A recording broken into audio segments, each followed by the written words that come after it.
Hello and welcome. I am Olivia Farrow, and this is my research grant proposal entitled Women's Perspectives of the Birthing Process Pre and Post COVID-19. I'm Olivia. I received my bachelor's in science and nursing from the University of Vermont in 2015. I am a woman of many hats. I have been a pediatric home care nurse, a medical surgical nurse, a postpartum nurse, and currently a travel nurse. I am now also focusing on receiving my graduate degree as a nurse practitioner, specializing in women's health at Regis College in Massachusetts. Why investigate women's needs during labor? The background story. As the pandemic persisted, the rules and regulations in the hospital settings became even more strict. This was in order to limit the admission and transmission of the COVID-19 virus. And this made me think, how could hospitals have better accommodated the needs of women and their families in this setting? Well, the World Health Organization has looked closely at the mistreatment of women, especially as it related to certain minorities or areas of low economic growth. I am more interested in learning how women's social determinants of health affect their experience giving birth, especially with the backdrop of the COVID-19 pandemic. What do women want? A campaign called What Women Want was created because there was a need for women's voices to be heard on what they want from the healthcare system. Their mission was to improve healthcare for all women, as mistreatment of women within the system has perpetuated throughout decades and has cost many women and newborns their lives. They have acknowledged that barriers of quality of care are deeply ingrained across our societies. My purpose.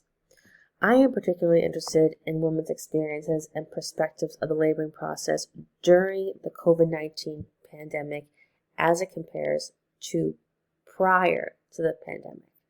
This project would shed light not only on what women need in their laboring process, but also highlight the nuanced experiences of laboring women during a time of crisis. I would like to look at women's experiences during the laboring process throughout the greater Boston area. Gaps in the research.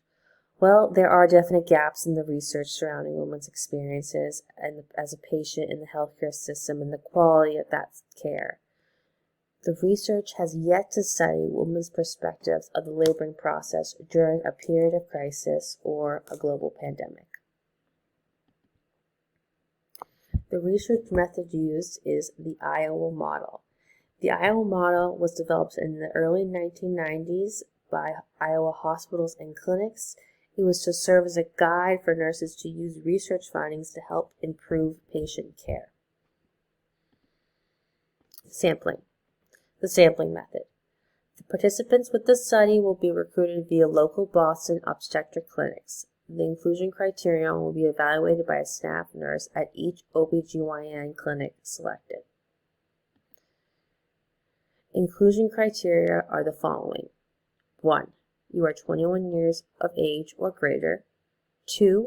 Have had a child prior to March 10, 2020, the day declared the COVID-19 state of emergency by Governor Charlie Baker of Massachusetts, and had a child following March 10, 2020 to February 1, 2022. 3. You live in the state of Massachusetts and, ideally, however not required, the greater Boston area. 4. Must have given birth in a hospital setting. 5. Have utilized the following OBGYN clinics for your care: Tufts Medical Center Obstetrics and Gynecology, Obstetrics and Gynecology at South Boston Community Health Center, Fenway Health OBGYN, Obstetrics and Gynecology at Boston Medical Center. Exclusion criteria for the study. Individuals will not be eligible for the study if 1. They are not 21 years of age or greater, 2.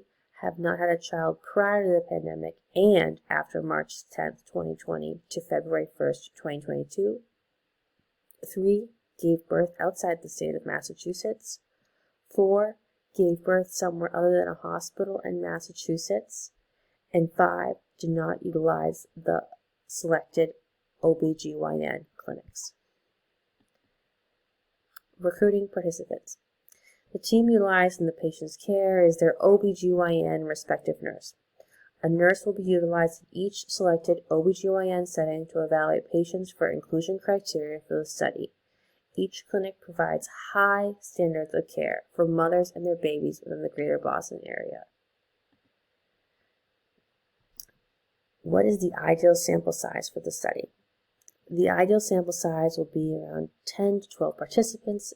This is a phenomenological study which rely on small sample sizes. All participants must have experienced a phenomenon in order to relay their thoughts and perceptions after living the experience. Data will be collected until at least data from 10 participants have been collected, but no more than 12.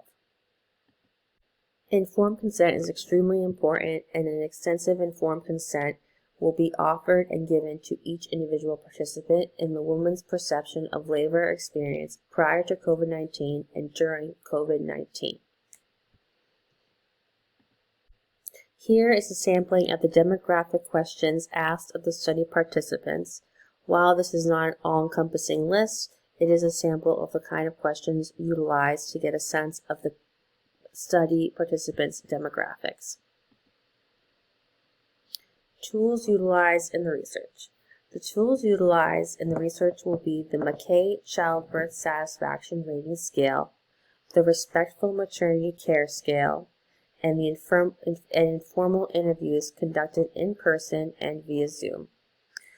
Both the McKay Childbirth Satisfaction Rating Scale and the Respectful Maternity Care Scale consists of 37 to 40 questions in which participants rate their satisfaction or dissatisfaction of their birthing experience utilizing a Likert scale. What will become of the data? Interviews will be conducted and coded for thematic findings and qualitative findings. The quantitative data will be collected with tools previously stated, the Respectful Maternity Care Scale and the McKay Childbirth Satisfaction Rating Scale. Implications of the data. What does this mean for healthcare? All qualitative and quantitative data will be synthesized by the researcher. With insightful information on what laboring women want, hospitals can adapt and create an environment and reputation for well-rounded labor experiences. We can then better understand how traumatic experiences affect the birthing process. And lastly, hospitals who succeed in understanding what women want out of their laboring experiences will have more women give birth within their facilities.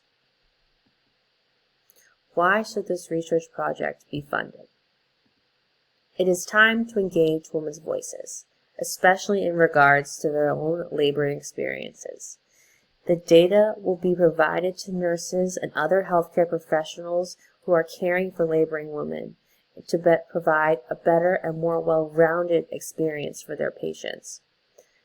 And it'll improve a hospital's patient experiences and thus, hopefully, their HCAHPS scores. Here are the list of references. Thank you so much for listening to this presentation. If you have any questions in regards to my research study, please reach out to Olivia Farrow at Regis College.